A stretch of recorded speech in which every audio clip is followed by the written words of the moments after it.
Hello, and welcome to another episode of the Reason Through podcast, a show dedicated to having charitable, philosophical discussions, as well as helping you, the listener, reason through your views. In this episode, I speak with Dr. Chad Bogosian. We speak about moral objectivism, specifically using a theistic moral framework known as divine command theory. Divine command theory grounds goodness within God's nature, and from God's nature, which is good, commands flow from Him, thus creating obligations. Certainly not all theists or people who believe in God subscribe to this view of divine command theory, but it is one that many find attractive as it grounds goodness and grounds obligations that are outside of human preference, beliefs, or desires. So without further ado, I bring you Dr. Chad Bogosian. Okay, well, we have Dr. Chad Bogosian back with us to finish our conversation on right and wrong and the nature of good and evil. So, this one, we're going to talk about moral objectivism. Are morals objective? Can they be objective? And kind of the common ways philosophers have grappled with how, if morality is objective, how can it be objective? Yeah, so I want to just make one quick clarification in light of the discussion we had on divine command theory. So, Oh, okay. on objectivism type or objectivist kinds of views, the way I tend to think about them and carve them up, which I think is a pretty common and fair one, is that uh, first I want to say divine command theory isn't the only kind of theistic. Um, Objectivism, right? So yes, it's a common one, and we talked about that last time. And depending on our time today, I mean, we can explore what I mean by that. But I think it's important to note that typically the way I would start in a philosophy class, as you've seen, is you've got objectivism, which is a real big umbrella term, which commits one, by way of review from last time, to there being a moral order or a moral domain or moral law, not of human or cultural invention. It's independent of those uh, real parts of the world, right? Human beings or cultures or uh, you know this kind of thing. But uh, how you then kind of cash out the objectivity from there, you can kind of go in a naturalistic. What I This is how I would divide it up. Kind of a naturalistic direction. And again, I we can say something about the word naturalism. That can, I think, be given two different kind of uh, delineations. And then you have non-naturalism and supernaturalism. So divine command theory is in the non-naturalist supernaturalist side, but someone who particularly is like a monotheist, there are lots of options or lots of ways of kind of uh, detailing their objectivism. Divine command is one way. A couple others, let me just mention. Natural law theory is a kind of objectivism. A person wouldn't have to be a theist to be a natural law theorist, although I think often you find them together. Um, Virtue ethics can be paired well with some kind of theism, and there are many people like that. Um, there are Kantians who are also theists, so some other kind of deontology besides divine command theory. Um, and those are some of the options. So I think it's really important. I think when people think of uh, people who are objectivists but also happen to believe in God of some kind, they automatically kind of default to divine command, which makes sense because that's a prominent thing you hear in particularly the West. But it's by no means the the only option. And I think that's important too, because particularly in the monotheisms, all of the monotheisms have right divine commands that are part of their revelation. And the real kind of intramural debate among monotheists is, how do you think about those commands within your ethical structure, your ethical system that's objectivist?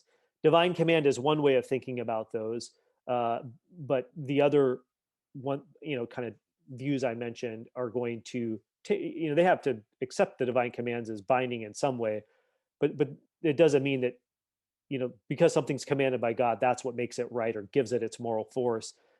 One other option would be something like, it's more epistemological in shape. God is kind of disclosing, revealing to us, objective moral norms that are kind of, virtuous ways of arranging one's life or being in the world or this kind of thing. So they still have, uh, authority over a person, but it's not the authoritative structure isn't like the divine command theorist envisions. It's some other structure. Okay, so you have those kinds of objectivism, and then you have what I would call naturalistic kinds of objectivism, and there are lots of options too: utilitarianism, or some kind of consequentialism, some kind of social contract ethics, Aristotelian kinds of, and I think his kind of naturalism would be different than what we consider naturalism today, which is more of like a the natural world is all there is, the physical world is all there is, and it's a closed system or something. And we can explore that if you want. There's also, natural law theory. A person could be a natural law theorist and a naturalist, in terms of divine denying theism. A person could be a virtue ethicist. Intuitionism. Intuitionism could go either direction. So I think there are lots of options, not only in terms of objectivism, but I would tend to divide them along kind of naturalism and non-naturalistic lines, because that's where other pieces of a person's uh, worldview or philosophical picture of the world kind of come into play and have influence. So Yeah, no, great. So let's start with kind of the non-naturalist. So we can kind of go in with divine command theory. And we mentioned this in previous conversations. So like with me growing up within the church, it was never explicitly taught. I think there are times where the pastor had mentioned, um, like, well, without God, life is either meaningless. God is kind of the standard of goodness. But that's as far as what was said. There was no kind of like argument given, kind of like what you see within like kind of William Lane Craig's argument for objective good and values that are grounded in God. So it was more just kind of, well, this is, if God doesn't exist, then it's meaningless. But as I was growing up, and I guess the more educated I got about the kind of view that I was holding, I've always thought back, so like in my teen years, like, well, when I'm thinking about something right or wrong or what one should or should not do, it was always because like, well, no, it's just wrong. Like just murder is just wrong. Like there's nothing ground. I never thought in my head I need a standard or I need something to tell me that it's wrong. Like it's just kind of feeling that it's wrong or just kind of intuiting that it's wrong. And so I kind of felt like I've always had somewhat of like a Kantian intuition when it's come to kind of right and wrong. But typically, what I've been hearing though now with divine command theory is that we need this standard, just as we have certain measurements or lengths, right? So we have the length of this desk, but what's the standard of the length? Well, the standard is like this ruler, and we're using this ruler to measure the length. And in kind of the same that's kind of analogous to what I hear divine command theorists say. Well, it's like, okay, well, we have this thing called morality, but we need this standard to reference from, and that reference is God. Is that something kind of close to it, or is that something kind of um, you yeah, want? so yeah, one of the reasons I wanted to start where I did is that's a great question, and I think for the divine command theorists, at least the way you just asked the question, I think for them that they're gonna that's one way they're gonna kind of come at this. But I think again, it's not just divine command theorists. Like so, when we're kind of at this, if I understand you, it's to reframe your question. I would say it's how do we really anchor, right, and pin down, you said ground, that a philosopher's word, but all philosophers mean by that is how do we anchor something in reality that we think is real, right? What sort of holds it down, pins it down to the ground? And again, these are metaphors, but like you said, a ruler or provides us kind of a tangible standard, if you will, or even a cognitively a tangible standard of measurement, right?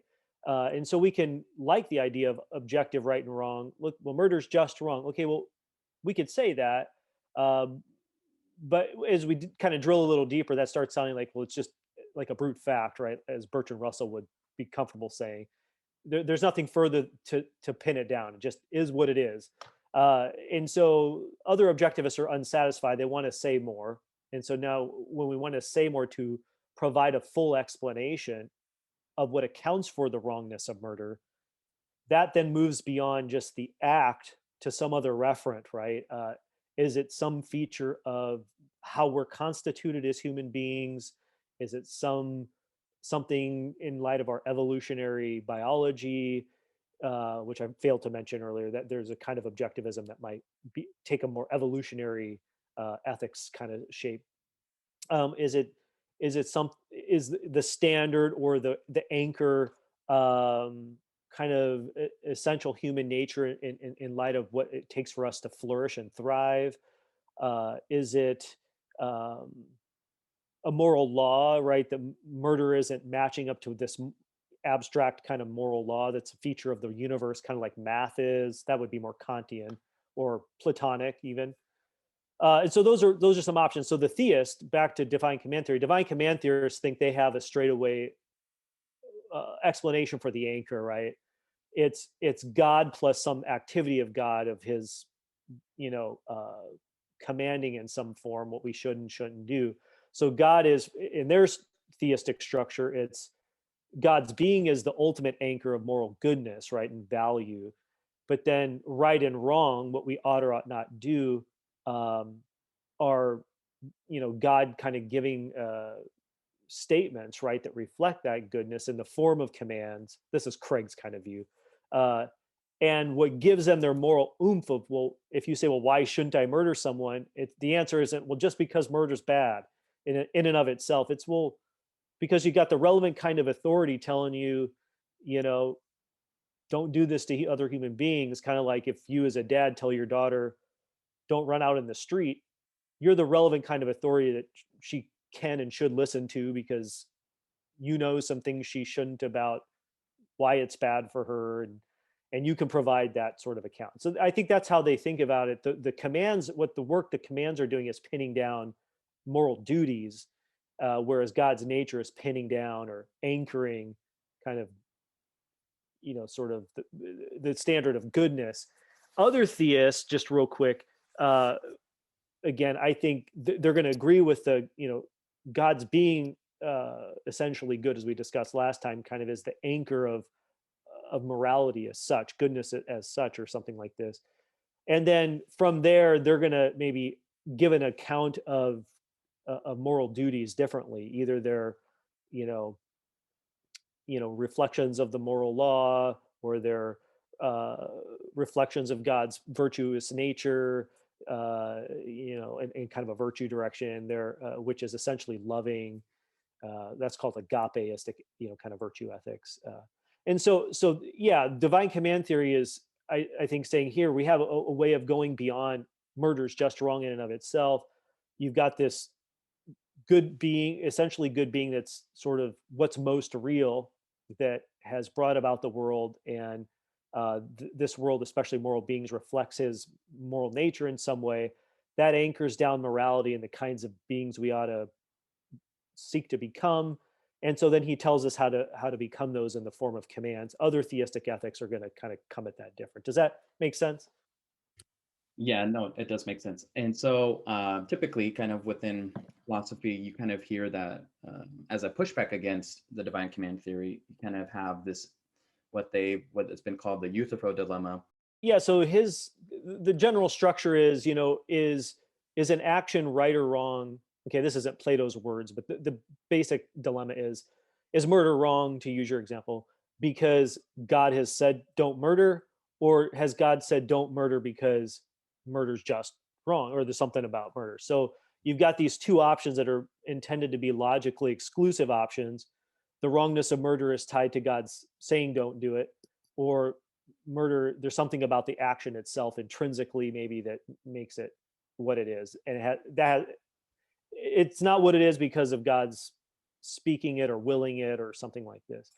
Now the dilemma, right, what makes it a dilemma for theists who, or for Plato it would have been, they were polytheists, but for monotheists today, the monotheistic version looks at some kind of non-negotiable attributes of God that theists believe to be true about God, and says, well, look, if you take either option of this dilemma and run with it, and accept it as a believer in God, you end up having to give up something you want to, that you don't want to, about God's nature.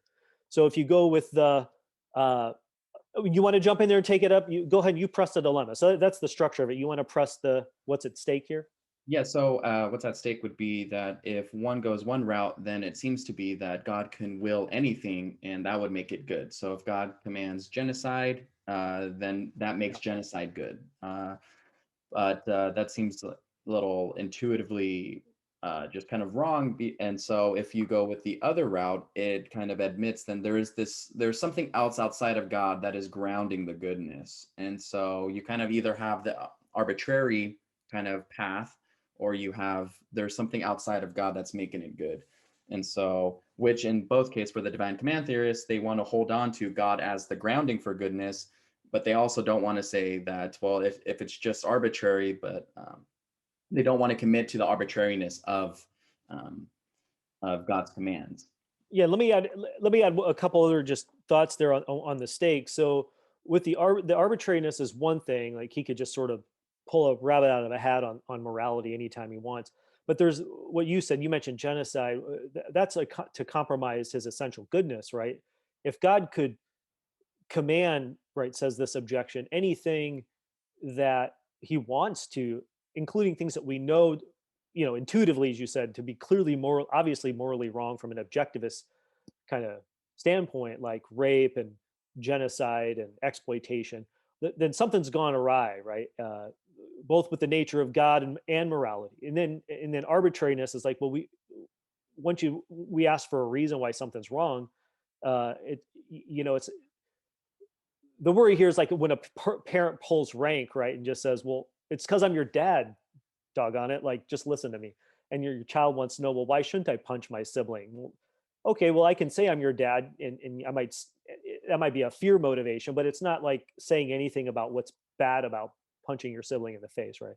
And then on the other side, it's not just the grounds of goodness, it's also that it seems like the theist loses the moral oomph behind moral duties, right? The moral duties don't really come from God's commands after all, right? There isn't a power there, or a strength that's binding them. It's something independent of the commands that is that provides the oomph, and that sort of deflates or weakens uh the power of a command, so to speak. It's like God is looking out into platonic heaven and going, oh yeah, uh yeah, this is what I got to tell those people down there is really bad. And so again, maybe at most what commands are is like God letting us in on it because we wouldn't figure it out on our own, intuit it otherwise.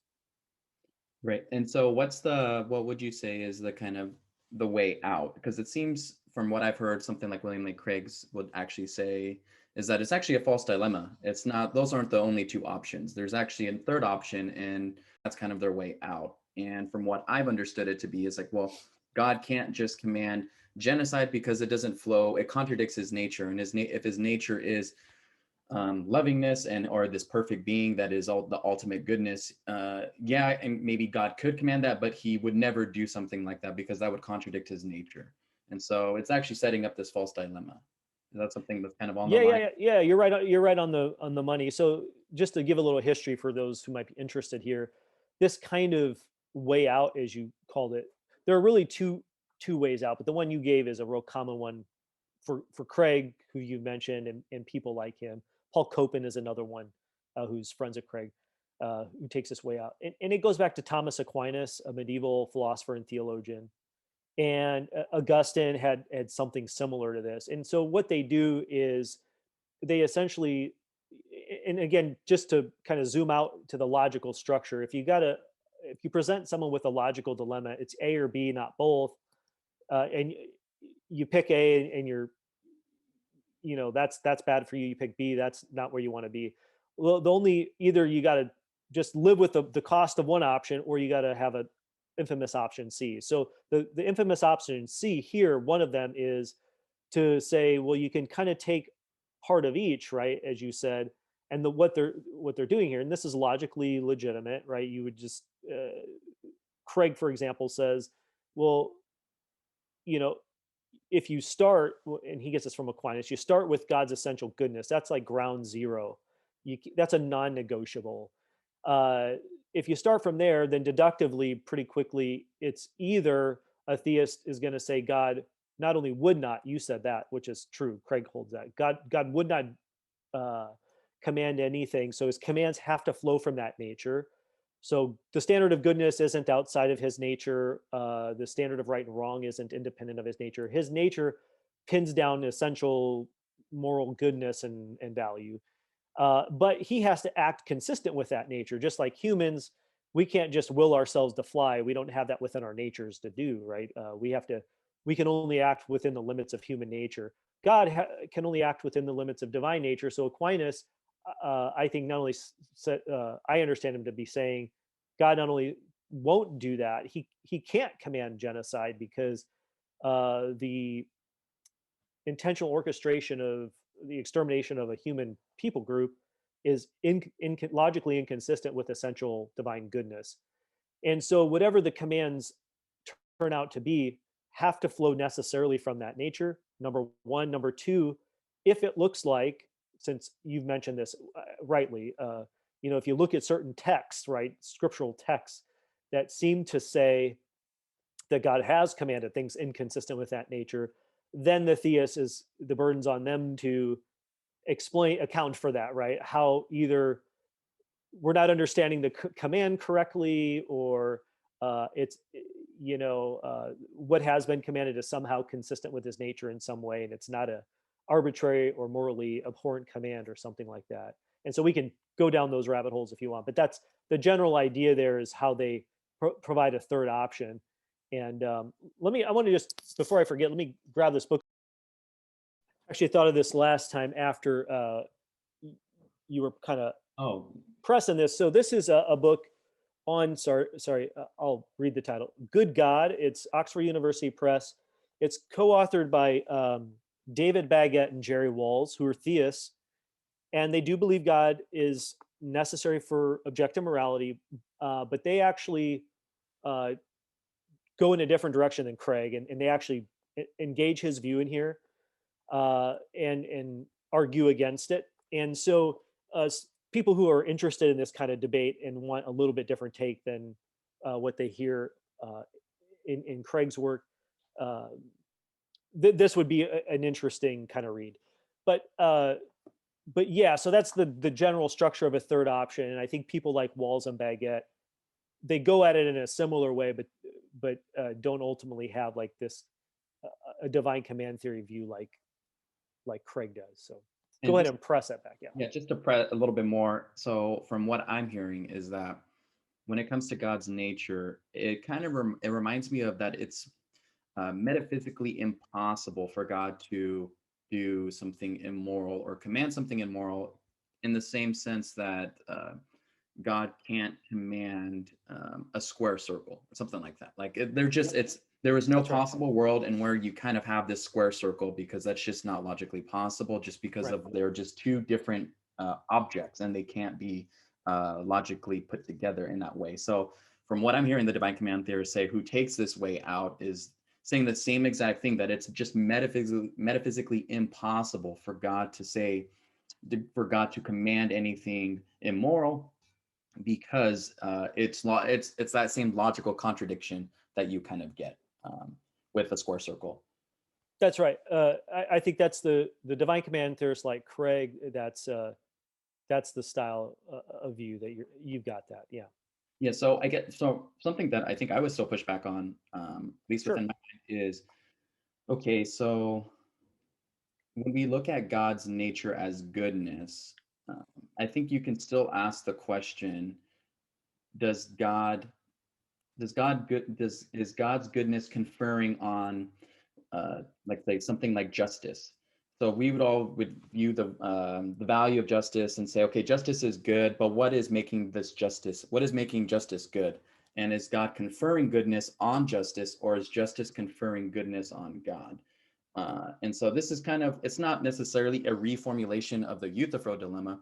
It's kind of saying, okay, for this kind of particularist view when it comes to value. So it's the order of explanation is what I'm concerned with. So if goodness is before any if goodness is before any concept that we are saying is good, like if goodness is before justice and God is conferring the goodness on justice, then God in theory could confer on other concepts and it would still be good.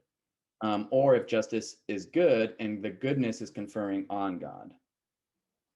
Yeah. I think maybe I need to ask a clarifying question. So the language of conferring on God, I think I understand your question, but the language of conferring, I think, for me at least, is unclear, at least in terms of what not just divine command theorists, but I think other theists who hold a similar kind of view here about the metaphysics of the situation, right? What they're thinking. So again, if God's if the divine nature is essentially good, okay, and we could debate whether that's accurate, but giving them that right as a starting place, um, as you said, across all possible worlds. If God exists, He exists across all possible worlds. He's a necessary being, not a contingent being. This is all built in this, right? And so goodness is essential to this divine nature. If it's instantiated, as the language goes. Okay, now what do you do with these other moral concepts like justice or love or mercy or kindness or um, compassion? And these would all be things I think most theists would say are divine characteristics, right? Divine attributes or qualities. And so order of explanation, I think, is more helpful than conferring. So I don't think, and I don't know if you meant to say this, but by way of clarification, I don't think most theists have in mind that God's goodness is like God is by being good, He's conferring goodness on these other. He's making justice good. He's making love good. He's making kindness good. It's more, again, because that starts to sound like, if that's what someone means, like He's willing that in some way, right? Rather, I think what a common view here is that in virtue of His being, right, essentially good, something that He can't change, right? He can't will Himself to not be good, as you said. Um, that then just uh, metaphysically gives shape to what exactly is a virtue and what exactly is a vice. So justice turns out um, to be a virtue, right, or good, because it reflects, right, that essential nature in some way, and He can't change that, right? He couldn't make justice be a vice or something like that. Going with this explanation we gave earlier, so the order of explanation would be goodness first, if you will, in terms of logical priority, right? Because that's what's most kind of core. And then that these other attributes that are what are often called communicable, they're communicated to us about God uh, and His activity, His actions towards the world and humans, a merciful action is a virtuous and good one because it reflects that kind of core nature of who He is. And so that would be, so it's not the other way around. And so sure, we could say, okay, it looks like I've experienced the mercy of God in this event or something. Someone might say, well, okay, well, that's a good thing. You've experienced sort of a good making property, someone might say, divine property in that event. And so if the question is, well, what makes mercy a good making property? It's well, because the answer I think would be, for most theists here, is that, well, God's goodness is manifest in that particular way through that attribute, because that attribute is what was, let's say, called for in the situation. So goodness is a more general and kind of core, uh, if you will, description of His being, and or love, I think they would say. And then these other things are given the shape they are as being virtuous qualities in light of that, reflecting that, but not because He's made it or conferred it and could somehow unconfer it, right? Confirm it. When I think of conferring, it's like, I knight you, or something. I'm giving you a title. I'm giving you your degree. And I Mhm. could say, oh, well, no, Jacob didn't pass that class. We're going to take it back. That's not how this works. It is a more of a explanatory order, not a metaphysical, like, or not an order of will. Let me say that. Does that make sense? And feel free to follow that up. Yeah, so let me see if I can try to parse some of this out. So at least what's going on in my mind. I think of, so for example, like the length of an object, right? So the length of my desk, it has a, without me, if there were no rulers in this world, it would still have a length. I think that's something we'd agree on, right? So what I mean by conferring is something like that as well. So like what I'm, I guess would say, is that the length confers upon a ruler as like how much it's by its measurement. Not like if I had a ruler, I'm not and I measure something, the ruler isn't conferring its length upon the object. The object already has the length, and the ruler is just kind of measuring it. I think that's how I mean by conferment. And what I'm saying is that for order of explanation is that the length is conferring upon the ruler, not the ruler conferring length upon the object. And I think that, and what I'm saying is that that's kind of how I see it going with God, is that so you have this goodness in the same way the order of explanation is. I don't know if that's making sense. Just as a Yeah, side point please, yeah, go too, ahead. as a side point, I'll send you the article because this isn't like my thinking. This Yeah, is yeah. an article that I read, another guest I had named Jeremy Coons, who wrote about this, and he's mainly responding to a particular view of divine command theory, not just all divine command theories. This is a theory that he's responding to a man named his last name's Alston. I don't know his first name, but William it's Wilson? I think so, and and he's responding to the what he would call like the particulist value divine command theorists, and Yeah, so I'd like that's to check it out. Yeah, send it to me. I'd like to check it out. yeah. I'll send you his article and everything. So this is kind of what he's saying about when it comes to divine commands, and so he kind of goes into something that you and I touched upon about the explanations, the difference between an explanation's why and and the explanation's what.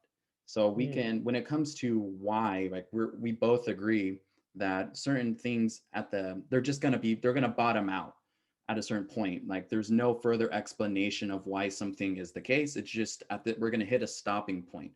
But we can still talk about what it does or how it interacts. So like what he uses is an electron, to where we're going to bottom out about why an electron has a negative charge, but it still is coherent and it still makes sense to say, what does it do? How does it interact with other atoms?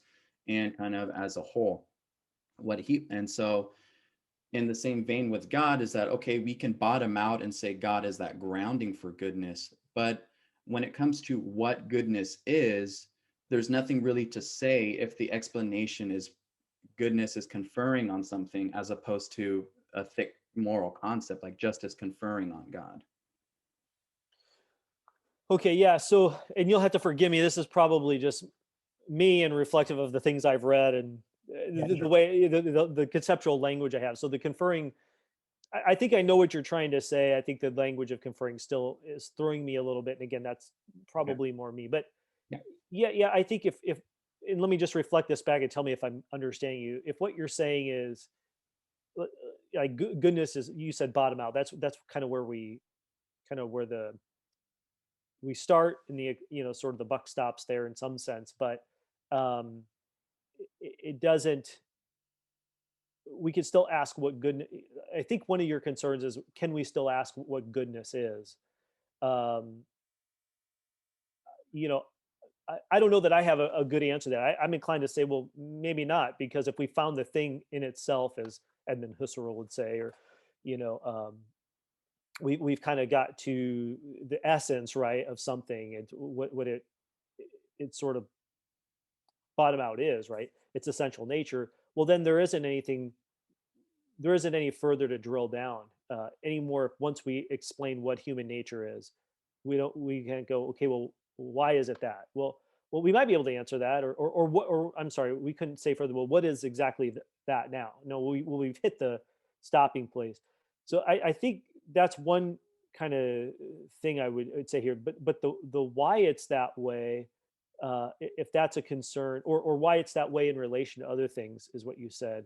Um, Unless I'm misunderstanding you, again, I think it's, why justice is a good thing. I think your ruler analogy is can be helpful here. Instead of conferring, I think another language I thought of while you were talking is representation, and I like reflection. So, sure, yeah, you're right. Your table has a measurement, whether you have a tool with the visual descriptions on it, right, to capture or represent the details of that. And I think uh, the same could be said of something like, if this is the analogy, something like justice. Justice is a virtue, right, in some sense, irrespective of having the standard. But having the standard helps I think explain. It provides a more full explanation instead of a partial explanation, because now we have something that represents more fully goodness as such. Maybe and maybe I've got this back. Tell me if I've got this backwards from what you intended. Whereas like the ruler now gives us the tangible, if you will, measurement as such in some way, where we've got the desk is 42 inches. Whereas before, yes, it had that measurement. We didn't know what it was. But once we know what goodness as such is, namely, at least from the theistic perspective, God, that helps now provide a full or complete explanation of the goodness of justice, not just in this particular instance of justice, but more broadly, sort of distributed across cases or kinds of cases. Is that, am I understanding you right? I want to make sure I'm understanding you. Yeah, no, I think And you so. don't have to agree with my It's, use of your analogy. yeah, so him responding to Alston's view in this particular way is that he's saying is that if the order of explanation, like I was saying, goes if it's goodness and then a concept, there's nothing really we can say about what. We can say the why, well, like, what God is good, that's why, but we can't say when it comes to goodness, we can't say anything about what is good, because it comes before any kind of thick concept, I guess, thick moral concept or ethical concept. But if it's the other way around, where you have, well, justice has this thick concept, and God just exemplifies that justice. He's just reflecting that um, virtue, and as a result of him flexing that, reflecting that virtue, and he's good by it. Okay, then there's no problem there. It's just the way the order of explanation is. And so, but we can move on from this. Yeah, I'll have to take a look at that. Yeah, I don't know that I have anything more illuminating. Yeah, Yeah. perfect. So I guess real quick, why would someone be kind of sympathetic to this view? Yeah, so my view now, and I think others would agree with this, but my take on what makes it attractive to people who are theists. And again, it's important to keep in mind here that divine command theory is all through Islamic theology and philosophy, Judaism, Christianity, the monotheisms, as well as some polytheisms, right? And I think the attraction of whichever variety of theism a person espouses, even going back to like the ancient Greeks, is that you get a kind of moral authority that resolves the concerns we raised last time about moral subjectivism, where if I'm the ultimate arbiter of moral truth and rightness and wrongness and just picking it out for myself and you do the same thing, well, then we run into these moral conflicts are irresolvable in a day-to-day social level. And so if you've got this authority independent of my own individual authority and yours, well, then that easily solves that. It gives us moral authority in a more broad kind of uh, international, right, of how to think about potentially human rights, and given a kind of moral structure to human rights and pin those down. I think divine command theorists think this. It rules out relativism, cultural relativism. Uh, it rules out a kind of nihilism, which all objectivists agree is not tenable and sustainable. So I think for people who are attracted to divine command theory, uh, and we could do psychoanalysis on personality types too, but I think just philosophically, there's an attraction to, well, look, it's just we've got the 10 Commandments, and it's, or however many there are, and it's straightforward, and there, there's, this isn't up for debate. Murder's just wrong, period. Like, it doesn't matter what Ted Bundy says. Like, he's not God. And so it kind of moves it moves it beyond kind of human invention and human uh, preference. And on my worst day when I don't feel like being kind to you, well, I can feel that and not be kind, but I still do something wrong, right? It doesn't matter what I feel. And so I think it gives a real strong, not only objectivism, but an absolutism that some people find really attractive in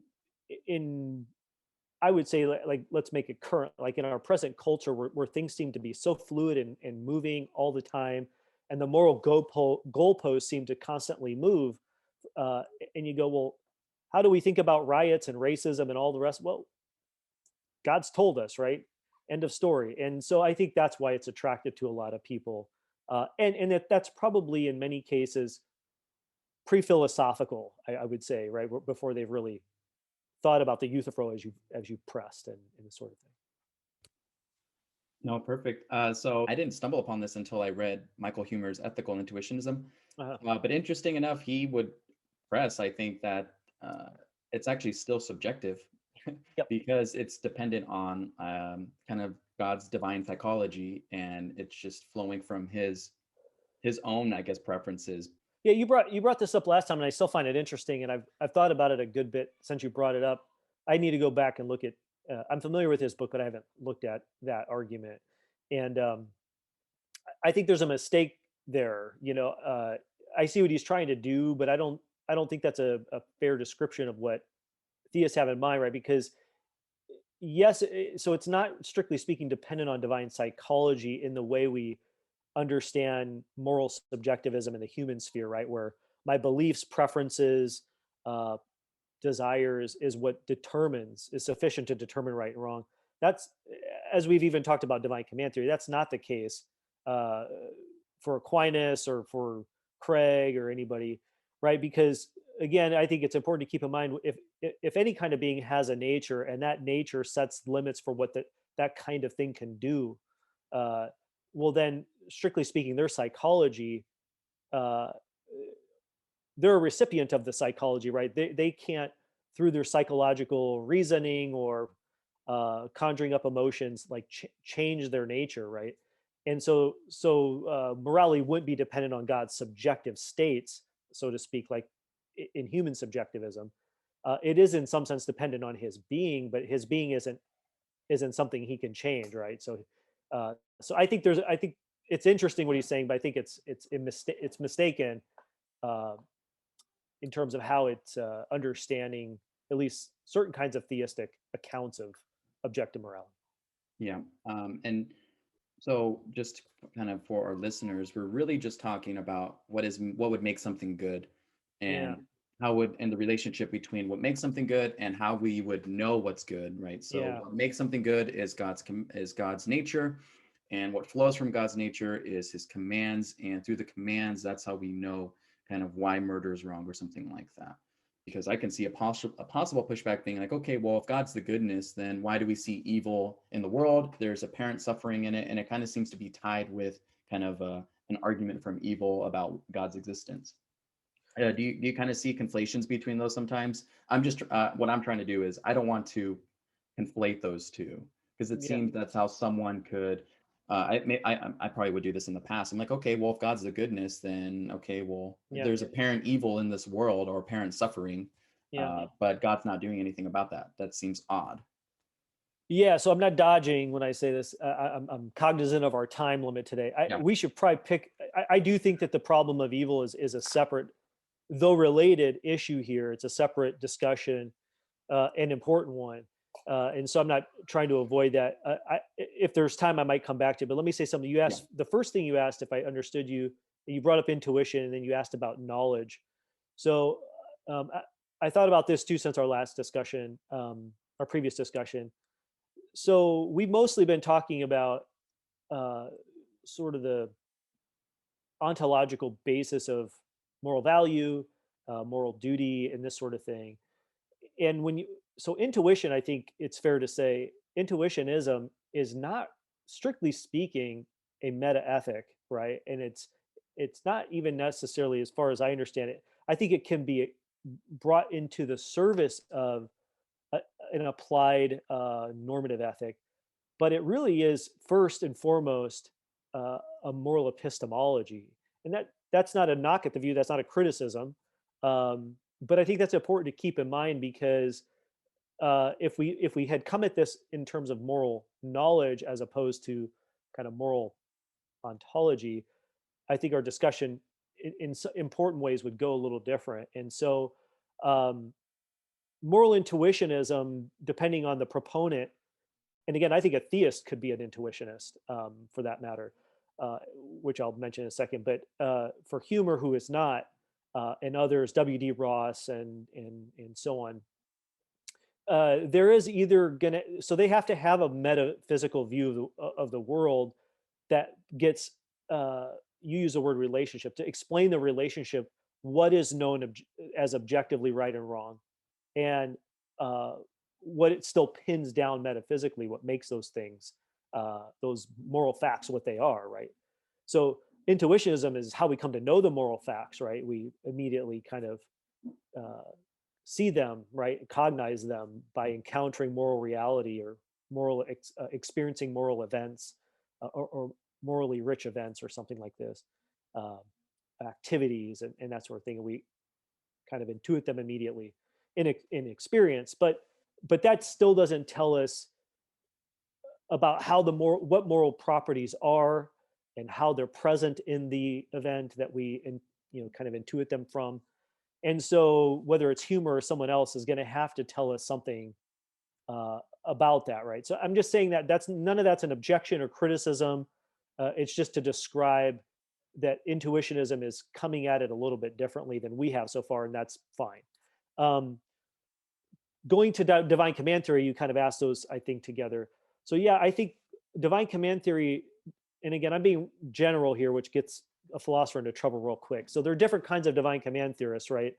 But I think a common one here, like a Craig, so we'll stick with him since we mentioned him. Ultimately, divine commands, the role they play in his ethical system is to give us our moral do's and don'ts, our duties and prohibitions, and they're binding because God is the relevant kind of moral authority with the relevant kind of moral nature. But there is also a moral epistemology here, I think it's fair to say, because at least in Craig's view, God has originally made humans with the moral law written on our heart, our conscience, right? It's built into human psychology, and it's not invented by us. It's there, just like you know, being able to know that we exist or something, right? There's a certain kind of basic subset of things that we can immediately know just being human. Now, of course, in his the rest of the story is there are things that we do that can corrupt that knowledge or suppress that knowledge, or we can ignore it. And so commands are functioning in some way to call us back to that, point us back to that moral law, like, so the person like humor who doesn't believe in God, who just intuits, that murder's wrong. How does he intuit that? Well, part of that is our cognitive equipment, and part of that is just how, on Craig's view, right, is that God has made us that way, and if we really want to know the moral truth, we can know it. You don't have to believe in God to do that. But commands are there because there are plenty of people who want to find ways around things, right, and help themselves to exploit people to get rich or something. And so God comes in and says, hey, that's wrong. And so yeah, I think there's a knowledge element there too, knowledge role that commands play in I would venture to say most all divine command systems. Now I think a divine command theorist could still be like, I try to imply there, could have a kind of intuitionist element, not to the commands themselves, but how you know the moral law. And natural law has that sort of thing too, uh, even though I don't think they're intuitionist in the pure sense. Uh, but I think that takes us into the moral knowledge kind of field of things, which, if you want to pick that up another time, we could. Mhm. Yeah. But again, I think the other pieces of a person's philosophy, right, how they think about human beings and human nature, how we know what we know, all starts impacting this as well, right? The moral intuitionism versus commands. And I think a lot of theists are convinced that human beings aren't by nature perfect. And so that has to be corrected for, morally speaking, in some way. And one way that's corrected for is through divine commands. Because if we're left to our own devices, we're going to end up in Hobbes' sort of state of nature where we're just, you know, destroying each other or something like this. Mm. So Perfect. you look like you want to jump in there. So No, I think what you've said was perfect, a good summary.